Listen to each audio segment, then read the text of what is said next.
Indian armed forces భారతదేశానికే గర్వకారణం. Armed forces అంటే ఏమేమి ఉంటాయి? Army, navy, air force. ఈరోజు అక్టోబర్ 8. ఈరోజు ఇండియన్ ఎయిర్ ఫోర్స్ డేగా సెలబ్రేట్ చేసుకుంటాం. ఇది 91st యానివర్సరీ ఎయిర్ ఫోర్స్కి. భారతదేశం యొక్క ఎయిర్ ఫోర్స్ చాలా విజయాలే సాధించింది. అంతెందుకు, కొన్ని సంవత్సరాల క్రితం ఐఏఎఫ్ పైలట్ అభినందన్ వర్ధమాన్ ఆయన పాకిస్తాన్లోకి వెళ్ళి మళ్ళా ఎలా బతికి వచ్చారు, ఇట్లాంటివన్నీ చాలా హైలైట్స్ ఉన్నాయన్నమాట. ఈవెన్ ఉమెన్ పైలట్స్ గురించి కూడా స్టోరీస్ కూడా వచ్చాయి, మూవీస్ కూడా వచ్చాయి. ఇండియన్ ఎయిర్ ఫోర్స్ ఆపరేషన్స్ కూడా చాలా పాపులర్. ఉదాహరణకి ఆపరేషన్ విజయ్ 1961లో గోవాని, డామన్ డయ్యూని పోర్చుగీస్ యొక్క ఆధీనంలోంచి బయట తీసుకొచ్చుకోవడం. తర్వాత ఆపరేషన్ మేఘ్దూత్ 1984 సియాచిన్ గ్లేషియర్ మీద మన కంట్రోల్ని రీక్లెయిమ్ చేయటం. తర్వాత ఆపరేషన్ పూన్మలై, ఇది జాఫ్నాకి ఫుడ్ క్రైసిస్ ఉన్నప్పుడు వాళ్ళకి ఫుడ్ అందియటం అనమాట, మన ఎయిర్ ఫోర్స్ వాళ్ళు శ్రీలంక జాఫ్నాకి వెళ్ళి. తర్వాత ఆపరేషన్ క్యాక్టస్, ఇది కూడా చాలా ఇంపార్టెంట్. మాల్దీవ్స్లో జరుగుతుంటే మనం మాల్దీవ్స్ని కాపాడటం అనమాట. ఇవన్నీ కూడా మన ఎయిర్ ఫోర్స్ యొక్క చాలా సక్సెస్ అని చెప్పొచ్చు అనమాట, చాలా విజయాలని చెప్పొచ్చు.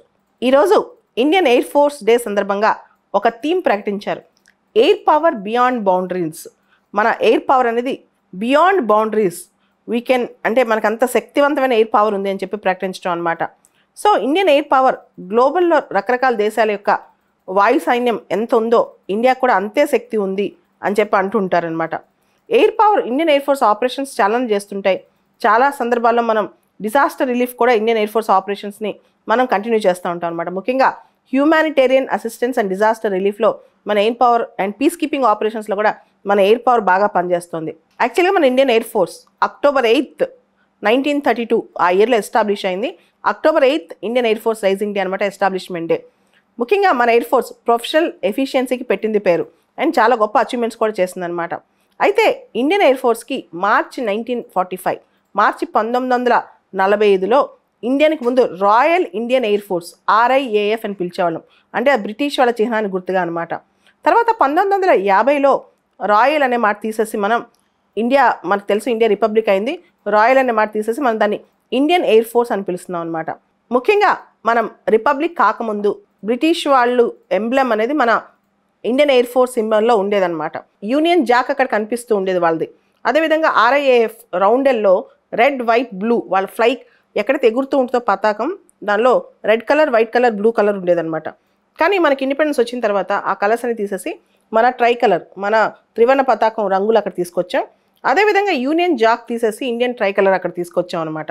సో ఇవన్నీ కూడా మనం మార్పులు చేసాం. ఇంకా మన దేశంలో ఉన్న చిహ్నాలని, గుర్తుని దేశీయంగా తయారు చేయాలి అనే అంశం మీద చర్చిస్తూ, గుర్తిస్తూ లాస్ట్ ఇయర్ మన నౌకాదళానికి సంబంధించిన చిహ్నాన్ని కూడా మార్పులు తీసుకొచ్చారనమాట.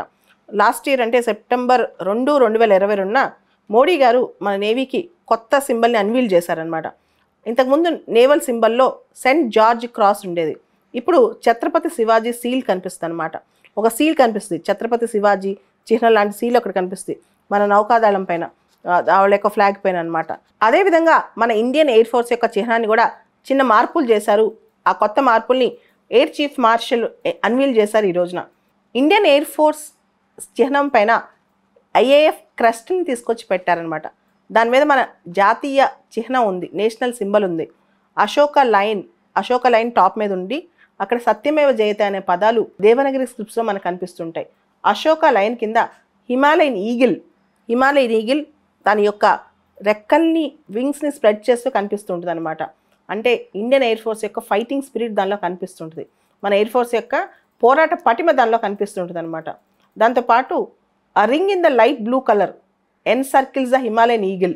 ఆ హిమాలయన్ ఈగిల్ చుట్టూ కూడా లైట్ బ్లూ కలర్ రింగ్ ఒకటి కనిపిస్తుంటుంది అనమాట.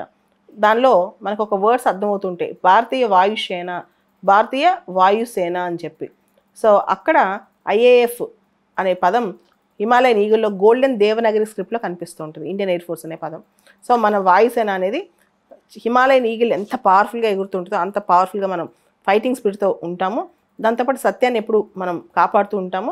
హిమాలయన్ ఈగిల్లో అక్కడ చుట్టూ గమనిస్తే మనకు ఒక రింగ్ కనిపిస్తుంది లైట్ బ్లూ కలర్లో, హిమాలయన్ ఈగిల్ చుట్టూ ఎన్సర్కిల్ అయి ఉంటుంది. దాంతోపాటు IAF క్రెస్ట్ మీద గమనిస్తే అశోక లయన్ కనిపిస్తూ ఉంటుంది అనమాట. దానిలో సత్యం కోసం ఎంత దూరమైన సత్యమేవ జయతే అని ఉంటుంది.